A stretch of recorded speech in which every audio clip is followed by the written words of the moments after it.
You probably know me, just Zuri. My face is on buses, my voice is in your headphones, and I'm the one who sings those songs that make you feel uplifted. That's the word the critics always use.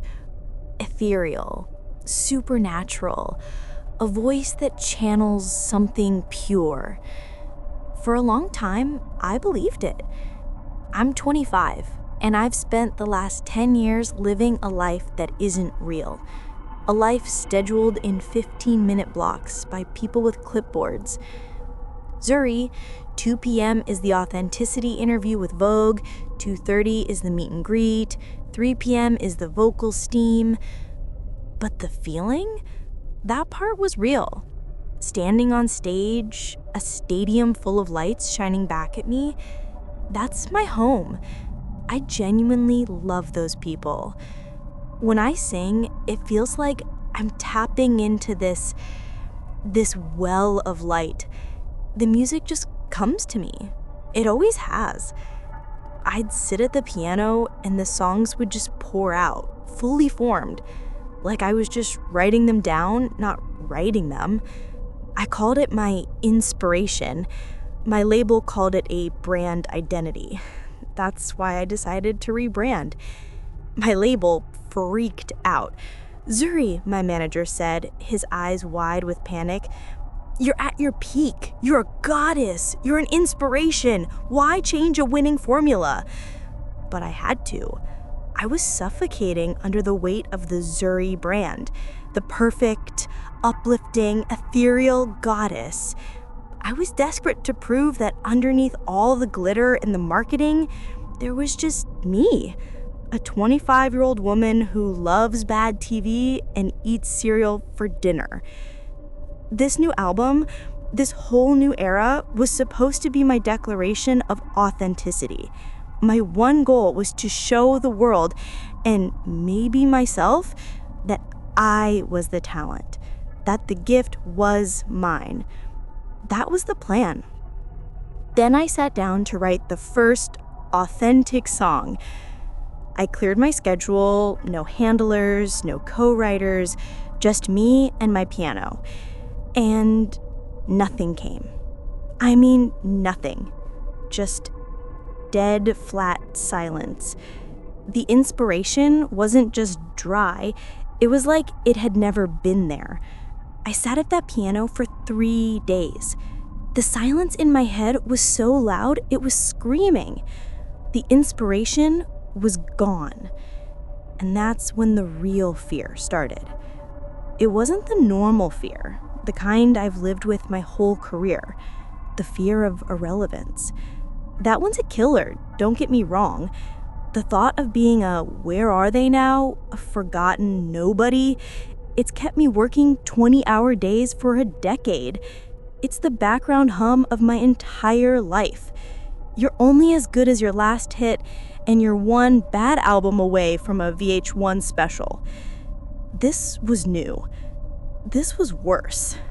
This was the ice-cold terror that my authentic self, the real Zuri I was so desperate to show everyone, was a complete and utter failure. That she had no talent. That she was nobody. It shattered me. Because if the music wasn't coming from me, where had it been coming from all these years? That's when I first heard it. Not music, not inspiration, a whisper from the darkest corner of the recording studio, just where the light couldn't touch. It was a dry, scraping sound, like old paper. It said it missed me, and it was ready to make a new deal. I ran. I left the studio, walked straight past my assistant Diana without a word, and went to the one place I was supposed to be Zuri no matter what. A charity gala. A room full of cameras, rich people, and fake smiles. My comfort zone, believe it or not. I thought I could just flip the switch, be the brand. The light was just flickering. I just needed an audience to turn it back on. I got in the limo. Diana was looking at me, her face all pinched with worry. Zuri, are you okay? You look pale. Remember the talking points for tonight. The new album is raw and accessible, okay? Just smile. You'll be fine. I just nodded. I couldn't even talk. I felt flat, empty. The hum I always felt under my skin, that energy, that inspiration, it was just gone. I stepped onto the red carpet. The sound of the cameras, a sound I usually loved, just felt aggressive, too loud. A reporter from Variety, a shark named Finley I'd charmed a dozen times, shoved a microphone in my face. Zuri, the new single, it's a different direction. It's not what we're used to. What's the message? I opened my mouth. I had the answer. The pre-planned, label-approved, authentic answer, and just static. You know that charisma I told you about, the ethereal quality? It wasn't just in the music. It was how I talked, how I charmed rooms, how I made every single person feel like they were the only one there. It was my superpower, and it was gone. I fumbled, I stammered, I said something about raw expression and finding the truth. My voice sounded thin, reedy. I sounded like a high school kid giving a book report. Finley's smile tightened. The look they gave me, it wasn't just confusion, it was pity. That was the kill shot. The, oh bless her heart, the magic's gone look. The air around me felt dead. The light I always carried with me was out. For the first time in my career, I was just a nervous, talentless girl in an expensive dress. That was the incident. The sudden, awful realization that the whisper in the studio wasn't just about the music. It was about all of me. I wasn't just failing to write, I was failing to be. I fled. I literally turned and ran off the red carpet, leaving Finley with their mouth open and Diana calling my name. I got in the limo and just said, home. The ride was in total, crushing silence. I was already a headline. Zuri's red carpet meltdown. My career was bleeding out on the floor of a limo, and I had no idea how to stop it.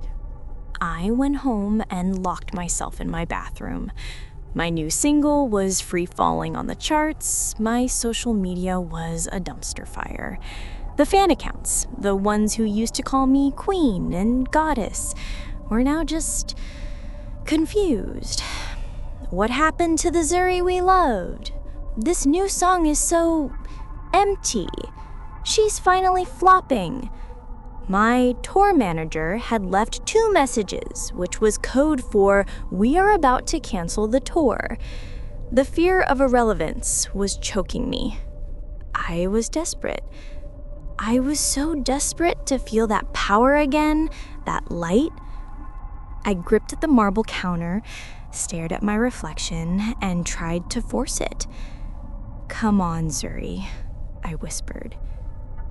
My reflection looked pale, scared. You're still in there. You're a star. You're a... My reflection blinked. I hadn't. I froze. My heart didn't just pound. It felt like it stopped. I leaned closer, my breath fogging the glass. My eyes, they looked back at me, but they weren't mine. They were ancient and cold. So cold. Then, for just a second, the whole picture changed. It wasn't my minimalist white marble bathroom anymore. The reflection was dark, stone, and lit by fire. Braziers, not my soft LED lights. The air in the reflection looked thick with smoke. And the face staring back? It wasn't me. It was a woman cloaked in shadows, her features sharp and commanding. Heavy, cruel-looking jewelry hung from her neck and ears, glinting in that imaginary firelight. A necklace of dark, engraved stones, maybe obsidian. She was terrifying, and she was smirking. Her eyes, God, her eyes, they glowed with this cold, possessive, knowing intelligence, a deep ruby red, like she owned me. I screamed and fell back, crashing into the glass shower door. The sound of my own panic was sharp and real. When I looked up, heart hammering so hard I thought I'd be sick, it was just me. Just pale, terrified Zuri, breathing hard in her empty bathroom, my reflection staring back in wide-eyed horror. Denial. That's the first stop, right? I told myself I was cracking. I was overworked, stressed about the album, just having a breakdown. My doctor offered me pills. My label offered me a rest. But the silence in my head just got louder. The tour was officially canceled. The critics were calling me a one-hit wonder. My whole life, my authentic life, was over in less than a month. The fear of irrelevance had won. It had burned my entire world to the ground. And all that was left was the other fear, the new one, the one in the mirror. I found myself back at the studio. It was 3 a.m. I hadn't slept. I used my key. The place was dark, silent. I walked through the dark, past the platinum records on the wall. Her records, I realized, not mine. They were trophies from a life I'd only pretended to live. I stood in front of that one dark corner of the vocal booth, the one that always felt colder than the rest of the room. My hands were shaking. I was at the edge. I could walk away, be forgotten, and live the rest of my life as a nobody, haunted by what I'd lost. I could be the girl in the Where Are They Now special. Or I could ask. This was the point of no return. The moment I chose. Okay, I whispered to the shadows. My voice was wrecked. I can't do this without you. The air in the booth dropped 20 degrees. I could see my breath. What are you? The reply wasn't a whisper this time. It was a flood. It didn't come from the corner. It came from inside my head. A vision so clear it was more real than the studio around me. I saw her. Malacros. The face from the mirror. She was standing on a black ziggurat, arms raised to a blood-red sky. Thousands of people were chanting below her, their faces blank, hypnotized. The sound was a low, guttural thrum that I could feel in my own chest. The air smelled metallic, like old blood, and sweet like burning incense. She was a priestess, a queen, a god. She turned her head, her glowing red eyes locking directly onto me, through time, through space, right into my soul. She didn't just look at me. She assessed me. She saw all my tiny, pathetic fears, all my desperate need to be loved, to be seen, to be relevant. And then she spoke, her voice filling my mind, ancient and powerful and full of a terrible, cold purpose. I am the one who sings, she said. I am the well. I am the light you stole. And you, little star, are my new temple. It is time to open the doors. My blood went ice cold. This wasn't a whisper from a corner. This was an invasion. This was a voice inside my skull. I stumbled back, clutching my head, the vision of the ziggurat so real I could smell the smoke. No, I gasped. Get out! Get out of my head! I tried to run. I really did. I turned for the studio door, my one escape, my one last chance to just be Zuri, the failed, authentic girl. The voice in my head just laughed. It was a dry, ancient sound, like stones scraping together. Run where, little star? Back to this? The vision of the ziggurat vanished. It was replaced by something 1,000,000 times worse. I saw a small, beige apartment. I saw me, but I was 45. My hair was thin. I was working at a rental car counter, wearing a cheap polyester blue vest that smelled like industrial soap. A young couple came up, and the guy squinted at me. "Hey, didn't you used to be Zuri?" And the me in the vision just gave this horrible, tired, empty smile. I get that a lot. The nothingness, the pity, the absolute suffocating terror of being a "didn't you used to be?" That was it. That was the authentic future I was so desperate for. A forgotten, talentless nobody.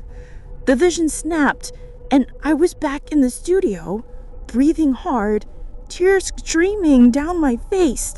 I was staring at my reflection in the soundproof glass of the vocal booth, and she was there, staring back, Malacros, her cold, glowing eyes, her cruel jewelry.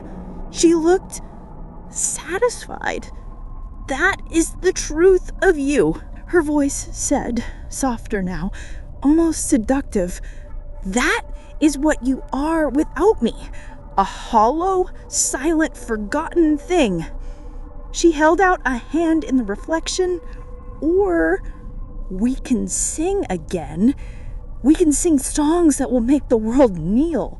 They will never, ever forget you. All you have to do is open the door. Let me in. Willingly." This was the choice. Be a forgotten nobody, or be a monster's temple. My fear of irrelevance, it was a physical thing, a monster on its own, and it was bigger than my fear of her. I looked at the empty, silent piano, the symbol of my failure. Then I looked at her. My hand shaking, lifted to the cold glass. "Yes," I whispered. My voice didn't even sound like mine. "Just make the silence stop." The second my fingers touched the glass, it wasn't a reflection anymore. It was like I fell through it. It was agonizing. That's the only word. It wasn't blood and guts. It was worse. It was my mind being torn open. My memories, my thoughts, myself, they were all flooded, overwritten. I felt this ancient, cold, powerful consciousness just pour into me. I felt her memories, the ziggurat, the sacrifices, the dark gods she served. I screamed, but I couldn't make a sound. The I that I'd been my whole life, the I who loved bad TV and cereal, she was just dissolving, fading, drowning. And then there was this new feeling, a terrible, wonderful, absolute power. The silence in my head was gone. It was replaced by music. Dark, ancient music. And we opened our eyes. We were still in the studio, but the studio looked small. The platinum records on the wall looked like cheap plastic toys. A new melody was in our head. It was dark, it was hypnotic, and it was perfect. We walked out of that studio as the sun came up. Zuri was dead. She was a hollow, failed brand, a bad idea. The name just came to us, like the old songs used to. It felt right. CZ Gray. You've probably seen the new tour. It's sold out. It's not in stadiums anymore. It's in old theaters, places with history. I don't wear white dresses and sing uplifting songs anymore. I wear black. I wear silver. My jewelry is heavy. The music? It's different. It's a dark, hypnotic pulse. It's full of chants you don't realize you're singing along to, in a language you don't know but somehow understand. People say I've been reborn, that I've finally found my true self. The critics love it. They call it brave and transcendent. They have no idea.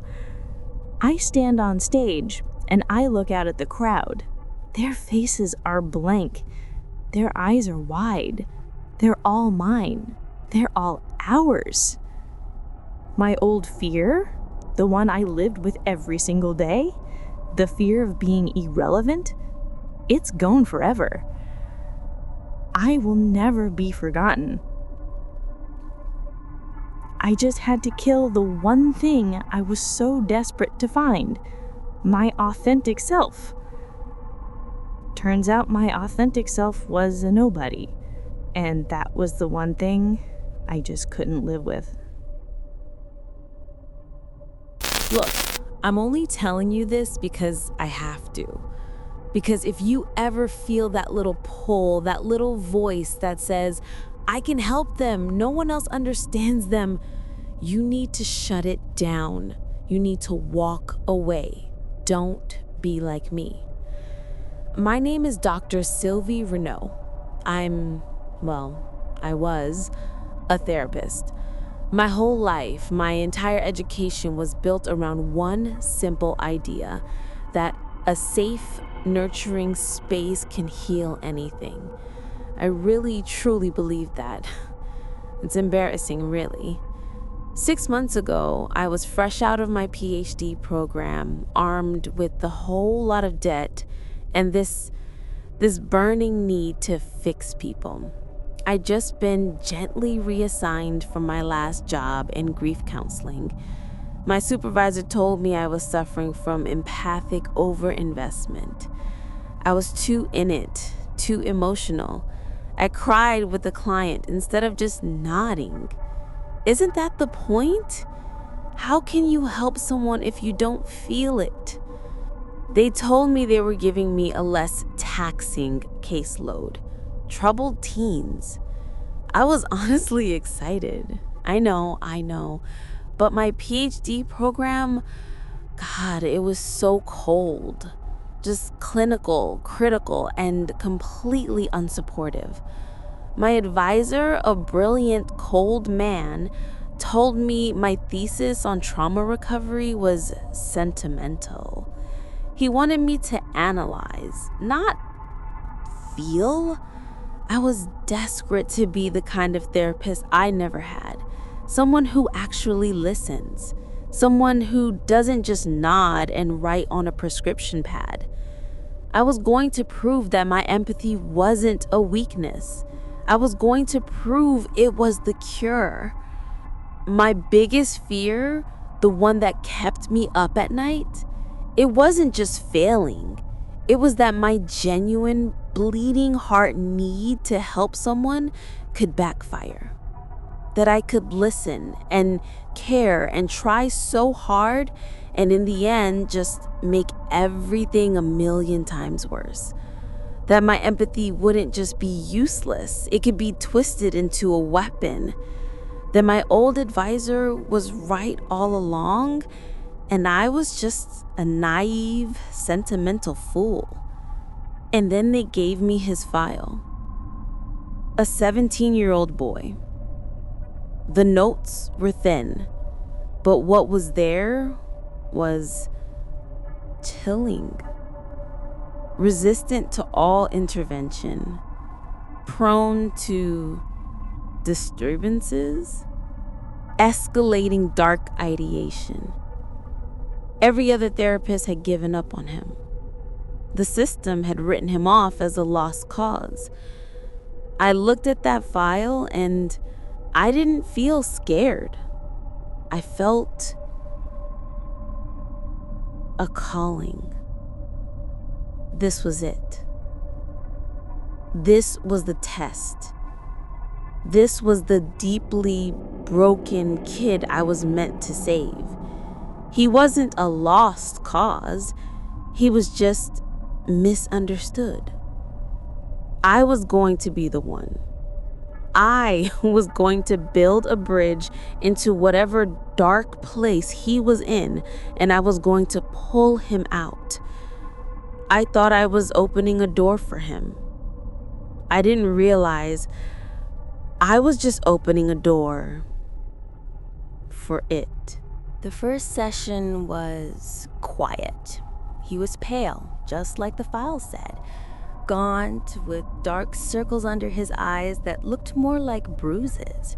He wouldn't look at me, just stared at a spot on the carpet right between my feet. I did my whole "this is a safe space" speech, told him he could say anything at all, that nothing he said would shock me, that I wasn't there to judge.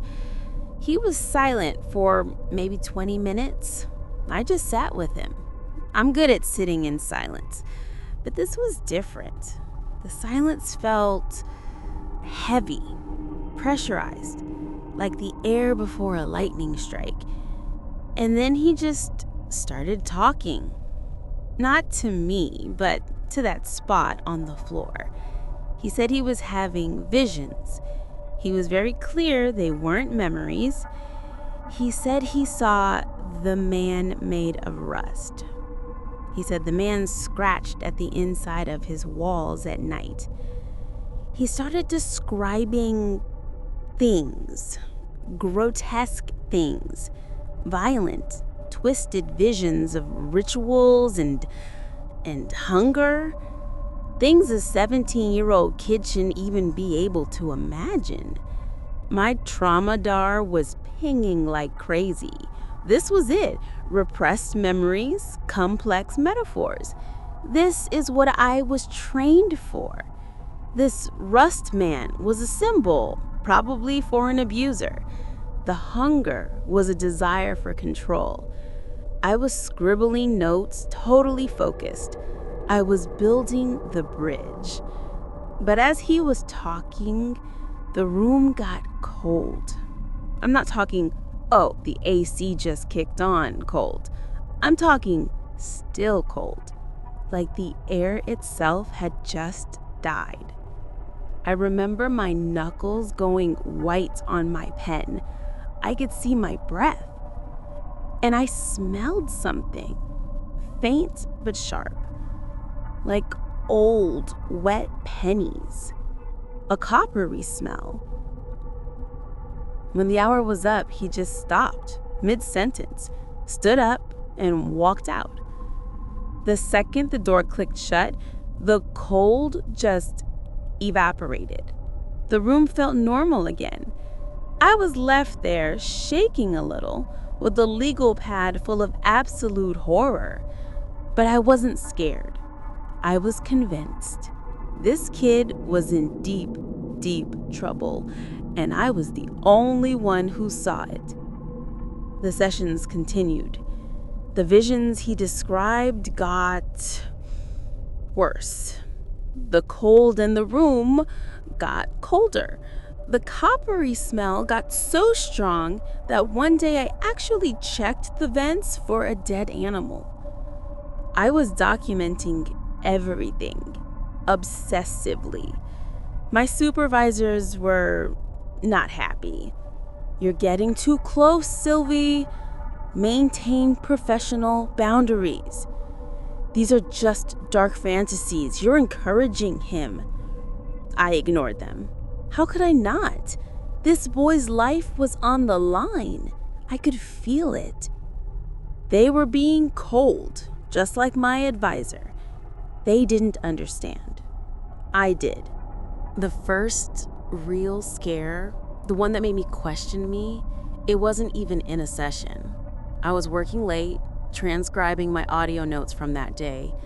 My office was the only one on the floor.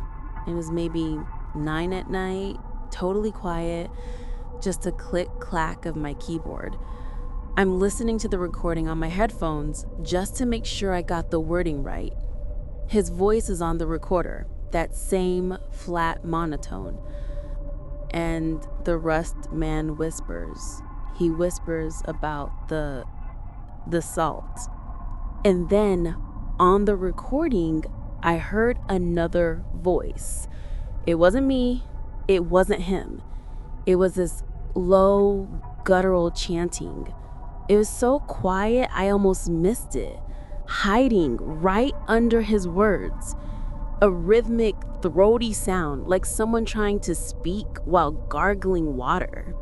I ripped my headphones off. My heart was trying to climb out of my throat. The office was dead silent, just me and the hum of my laptop. I told myself I was tired. Auditory hallucination. I was too invested, just like they said. My empathic overinvestment was making me hear things. I was projecting. I was failing.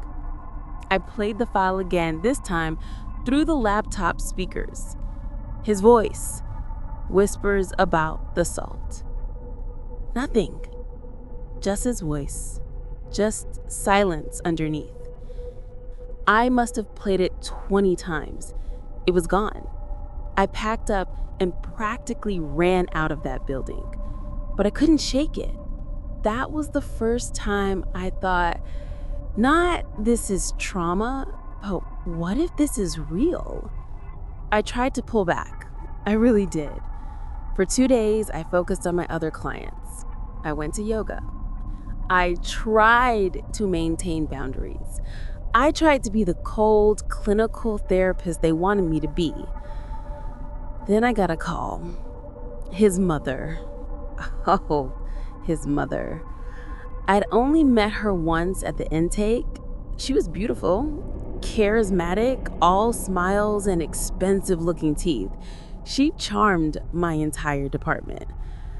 But something about her, she was as cold as that therapy room.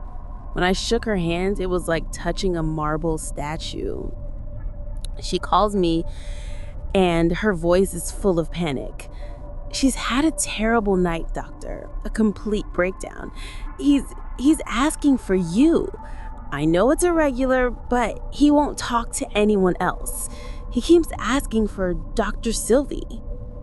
My heart it broke. A breakdown. But he was asking for me. This was it. This was the breakthrough. He was trusting me. All my work, all my empathy, it was working. My supervisor would have my head. This was so far off the books, it wasn't even in the library. An unscheduled, off-the-books home visit? Career suicide.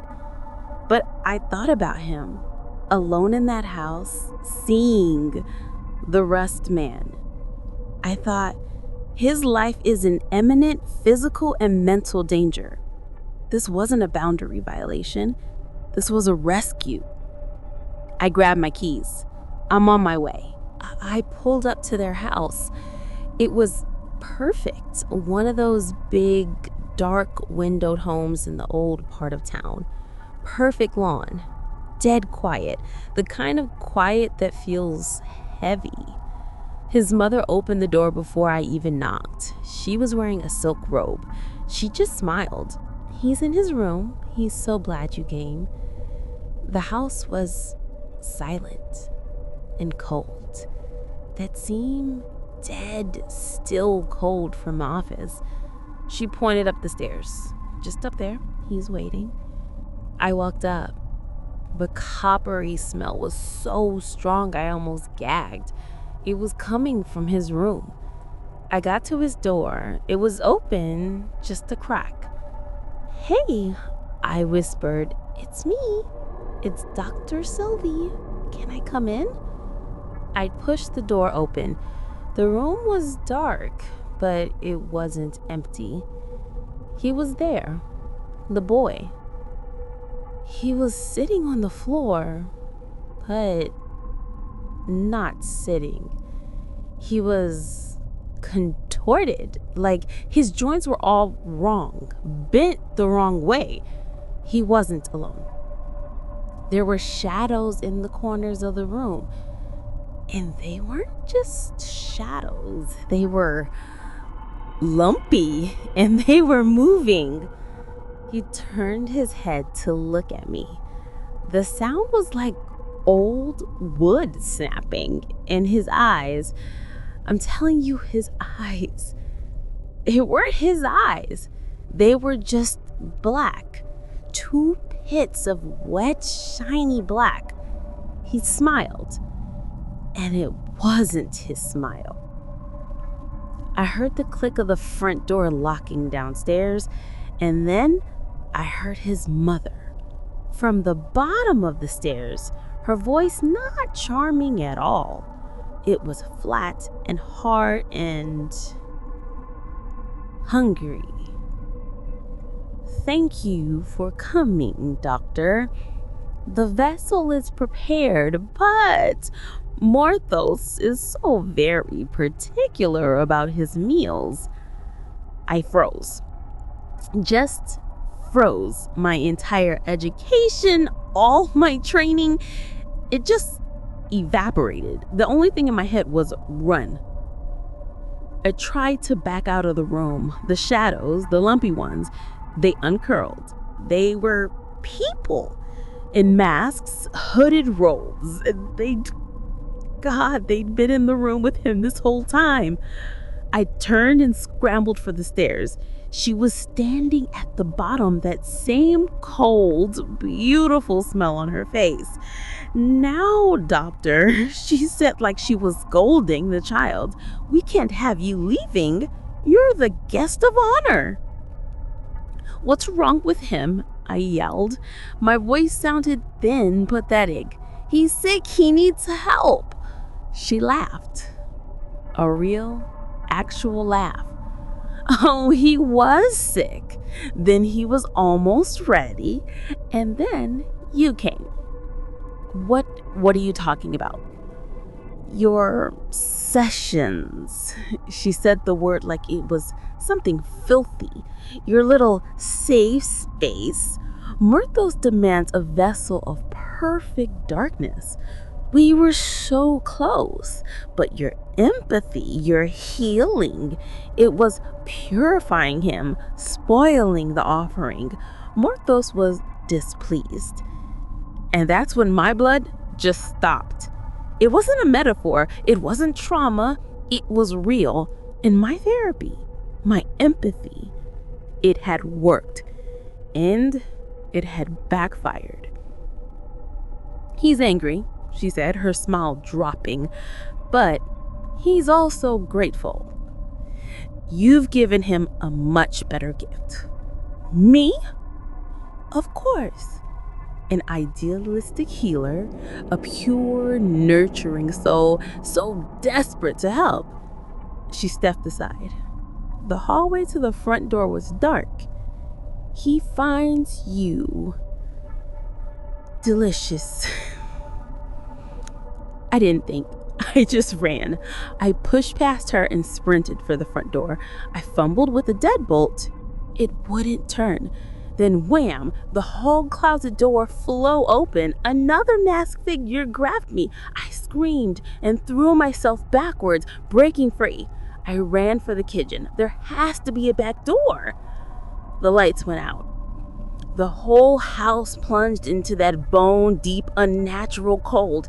I could hear them chanting that same guttural, rhythmic sound from the recorder. It wasn't just them. It was coming from the walls. I found the kitchen. I saw the door. I ran for it. And just as my hand touched the knob, the door slammed shut. Not like a person slammed it. It slammed with a sound like a thunderclap, like the house itself had closed its fist. I turned. They were all there. The mother, The boy skittering on the floor on all fours, his limbs still all wrong. The hooded figures, their hands empty, just waiting. My empathy, I whispered against the counter. It was a weapon. The mother smiled. It was an invitation. They grabbed me. I fought. I really did. I kicked, I bit, I screamed.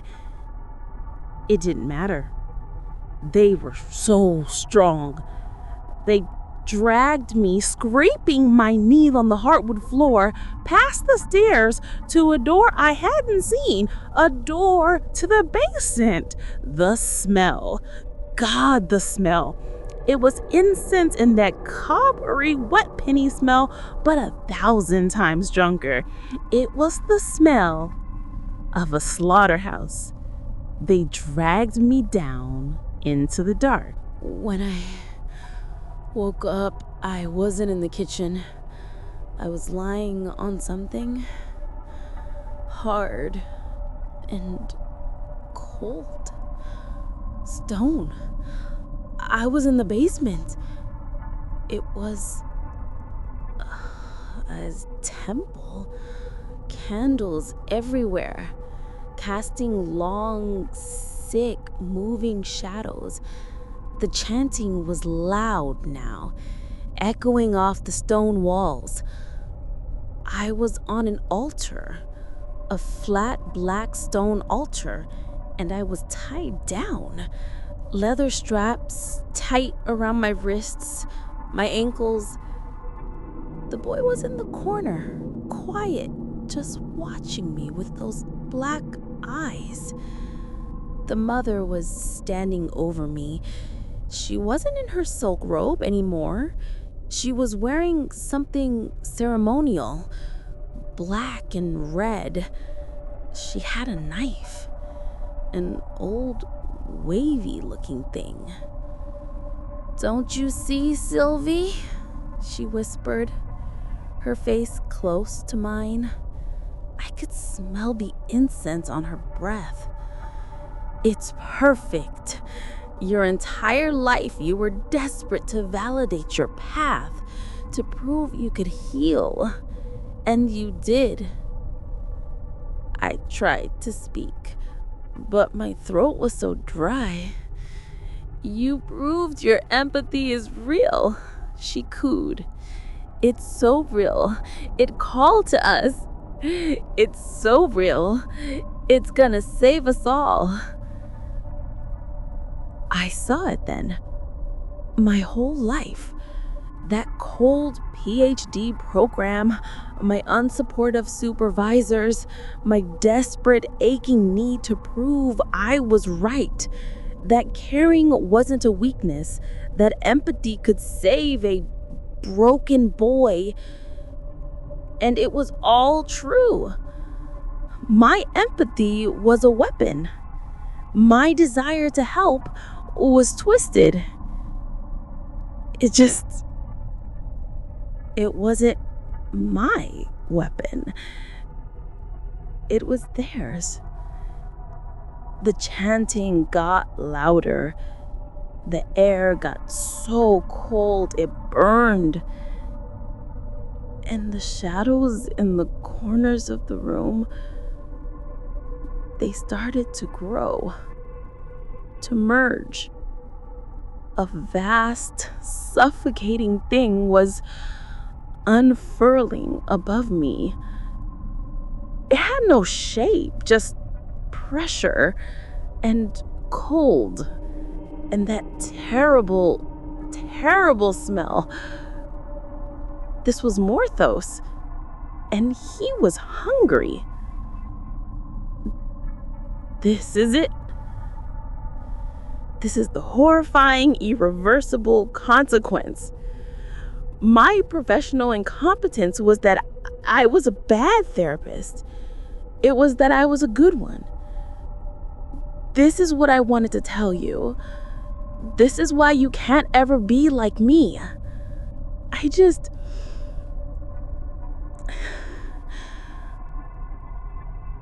wanted to help. So when you see that darkness, when you hear that little voice, please, for God's sake, mind your own business. They tell you that money can't buy happiness. That's a lie, a convenient little bedtime story told by people who've always had it. Money buys silence. It buys insulation. It buys the luxury of not having to remember. That's all I've ever wanted. Not the flashy cars, not the Patek Philippe watches that other guys in my line of work bleed for, but the quiet, the kind of wealth that hums, a low, steady dividend of forgetting. My name is Edmund. I'm 32, and my entire life is contained within the 4 glass walls of my apartment on the 57th floor and the stock exchange terminal that glows on my desk 18 hours a day. I'm a numbers guy. I translate the messy, unpredictable chaos of the world into patterns, into opportunities. I find the flaws, the momentary lapses in the market's cold logic, and I strike. It's a clean, sterile kind of violence. My ambition is the only thing I have that feels truly mine. It's a frantic, desperate hunger that wakes me up at 4 a.m. and keeps my fingers glued to the keyboard long after the city outside has gone dark. I'm good at my job because I have to be. For me, there was never a safety net, never a trust fund to fall back on. There was only the long, dizzying drop back to where I started. You see, I remember what it's like to have nothing. I mean, really nothing. Poverty isn't just an empty bank account. It's a physical state of being. It's a constant, grinding humiliation that seeps into your bones. It's the shame of worn-out shoes with soles that are just a little too thin, feeling every crack in the gleaming marble hallway of your school. It's the hot-faced panic when the cashier sighs with theatrical impatience because your mom is paying for groceries with a crumpled fistful of carefully counted change. It's the way the world looks right through you, like you're a ghost haunting the edges of other people's comfortable, brightly lit lives. That's the trauma, you know? It's not one single event you can point to. It's the chronic, dull ache of being made to feel small and insignificant day after day. My entire life, this whole climb up 57 floors of steel and glass has been a desperate, clawing attempt to outrun the ghost of that powerless kid. I didn't just want to be successful, I wanted to become so wealthy, so untouchable, that no one could ever make me feel that way again. I wanted to erase him, but the climb is slow and I'm not a patient man.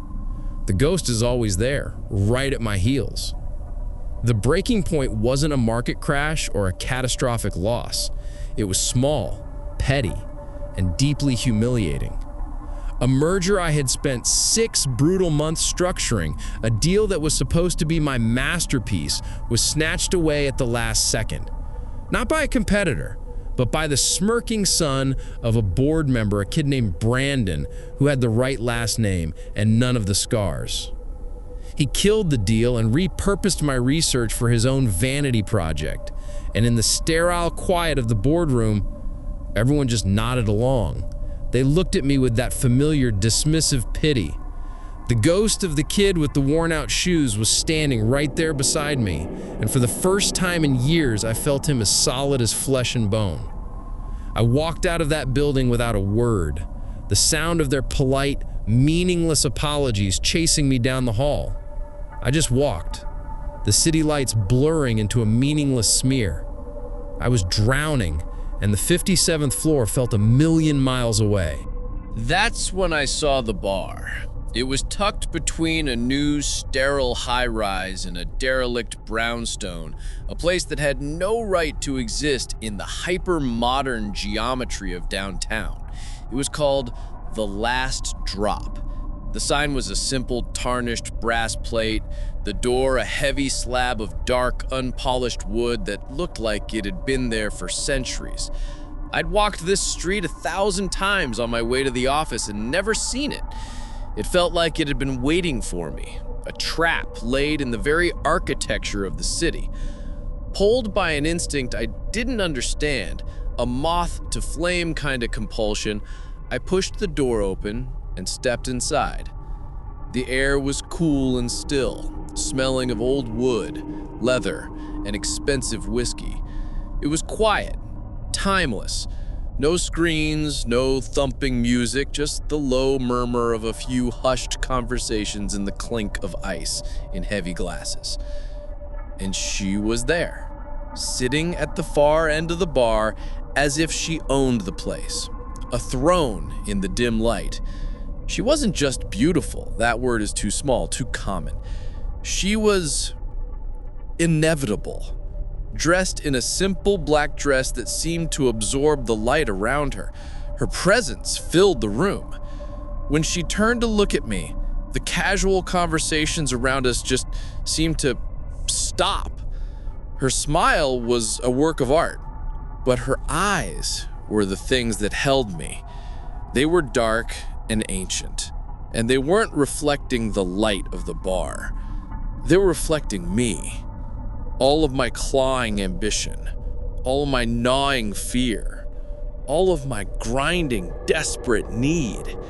She saw it all, laid bare. "A hard day, Edmund?" she asked, her voice a low, melodic hum that vibrated in my chest. She knew my name. I should have turned and run. Instead, I walked toward her and sat down on the stool next to hers. She didn't offer a deal. She just listened. For an hour, maybe more. I spilled everything. The deal, Brandon's smirking face, the boardroom, the shame, the ghost of the poor kid I could never escape. She listened with a profound, unnerving empathy that made me feel more seen than I had ever felt in my life. It was intoxicating. It was terrifying. Only when I was an empty, vulnerable wreck did she lean closer, her scent like old books and winter air. "What if you could ensure that never happened again?"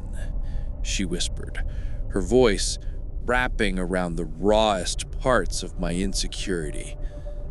A taste, a guarantee. She held out her hand, palm up. On her pale skin rested a small, ornate silver pin, like one used for a cravat. "Just a small investment to start," she said, her eyes locked on mine. 10%. A single drop of blood to seal the contract. The room felt cold.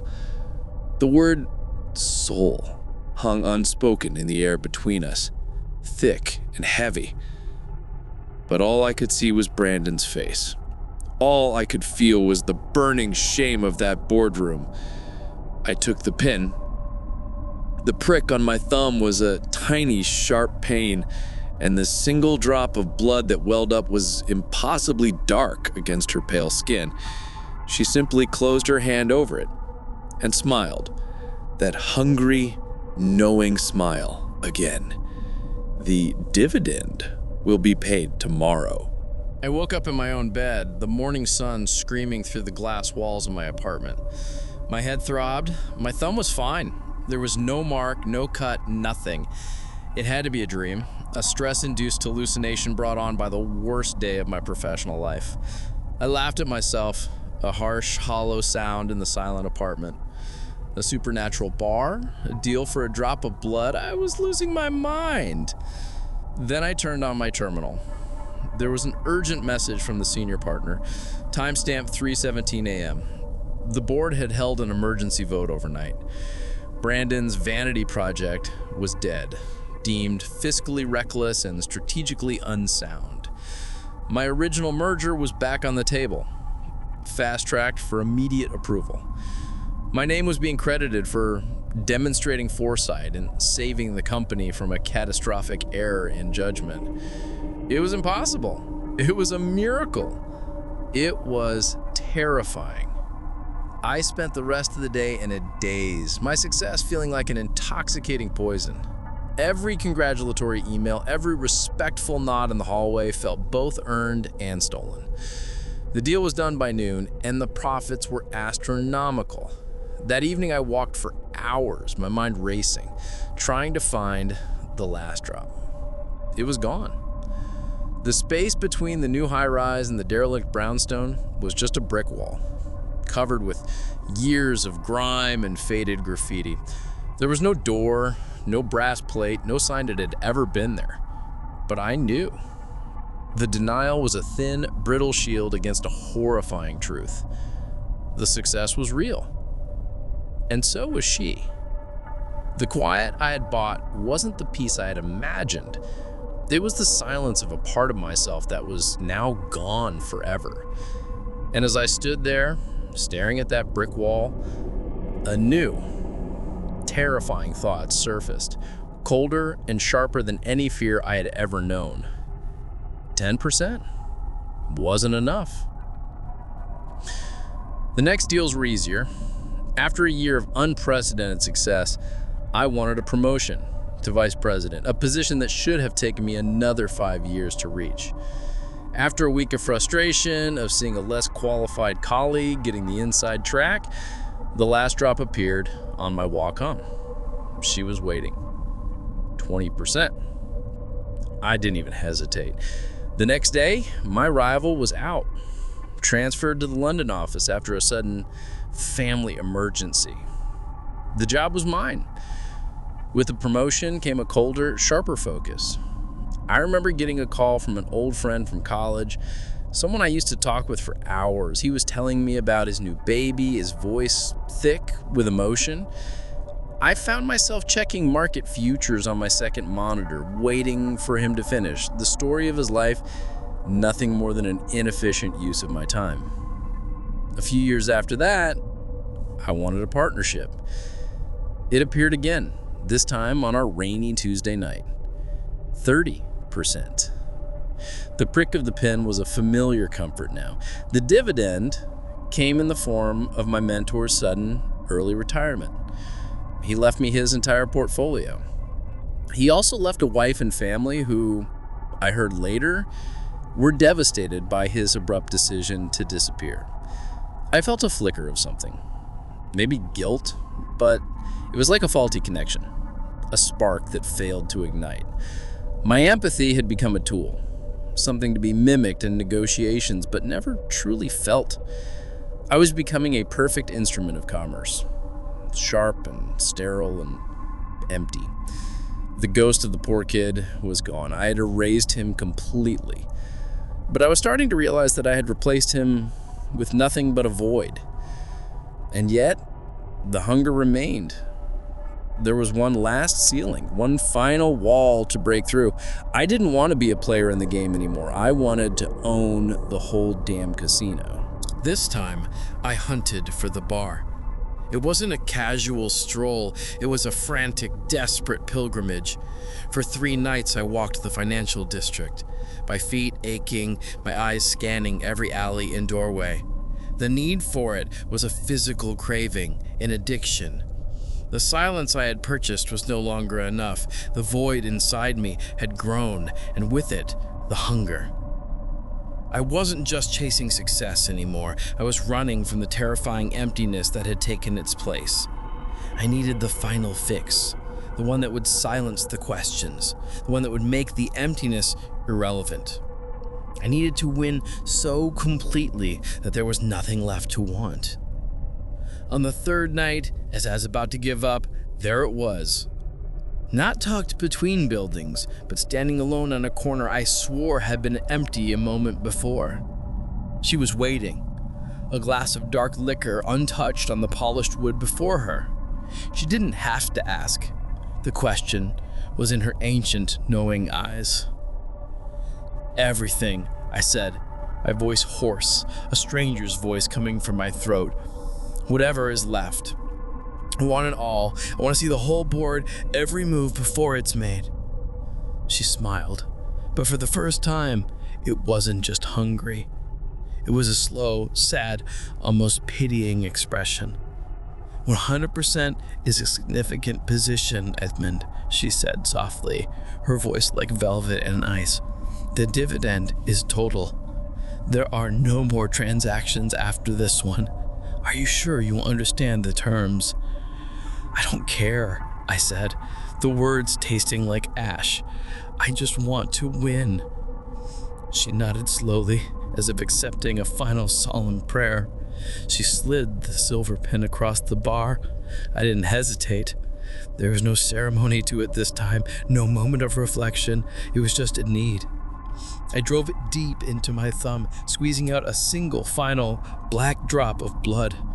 As it fell, it didn't land on her palm. It sizzled in the air, turning to a wisp of black smoke an inch above her skin before vanishing completely. The effect was instantaneous. It wasn't a rush of power or a feeling of euphoria. It was an expansion, a silent, violent explosion. My mind, my consciousness burst open. I saw it all. Every market, every transaction, every algorithm, every hidden loophole, every greedy secret whispered in every boardroom on the planet. I saw the entire circulatory system of global finance, the flow of capital like blood through the veins of the world, and it was as simple and predictable to me as my own breathing. I saw the rise and fall of nations played out in ticker symbols. I had it. Ultimate mastery. The final absolute insulation from the powerless boy I once was. I had won. I turned to look at her, to gloat, to feel the triumph of our final transaction. And that was the true horror, the real price on the contract. I looked at this ancient, impossible creature, at the architect of my victory, and I felt nothing. No gratitude, no fear, no awe, not anything. I looked at the numbers scrolling on my phone, a notification confirming a net worth that was now a meaningless string of commas and zeros, and felt only a profound, silent, soul-crushing emptiness. The hunger that had driven my entire life, the engine that had powered every waking moment, was finally totally satisfied. And without it, there was nothing left of me. I had traded every piece of myself away, and my final dividend was the horrifying realization that the quiet I had bought was the silence of a tomb.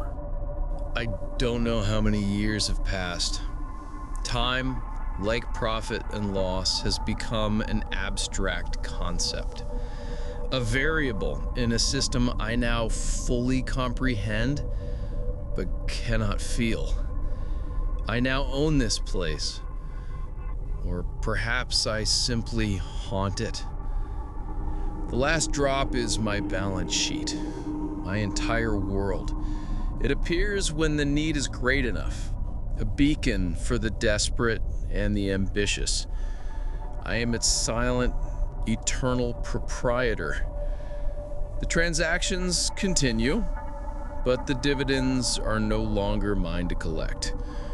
I am merely the facilitator, the quiet observer behind the bar. I serve the whiskey, I listen to the stories, and I watch the light in their eyes.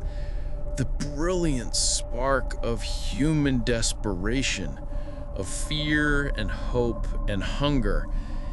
And I remember it like a phantom limb, an ache for something I no longer possess.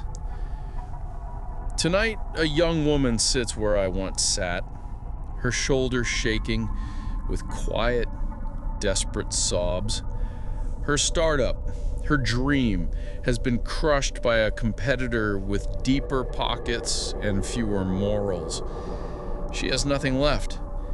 She is drowning in the same sea of humiliation that I once knew so well. I watch her for a time, letting the silence and the smell of old wood and expensive whiskey do their work on her frayed nerves. Then I slide a glass of water towards her, my movements slow and deliberate.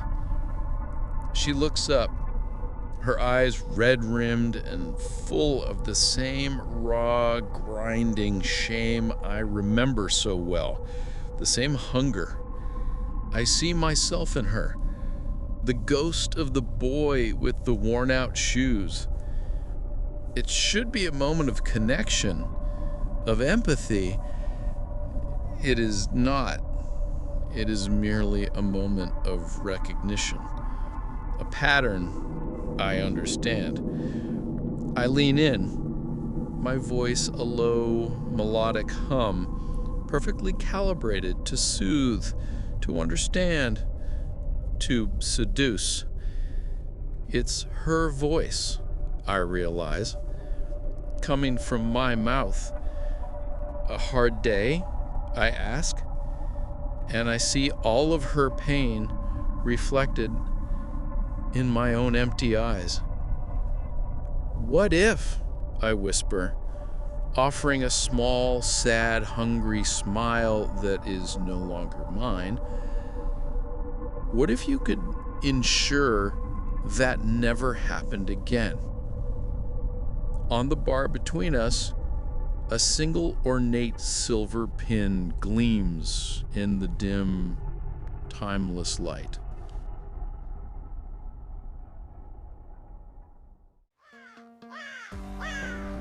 Thank you so much for watching or listening.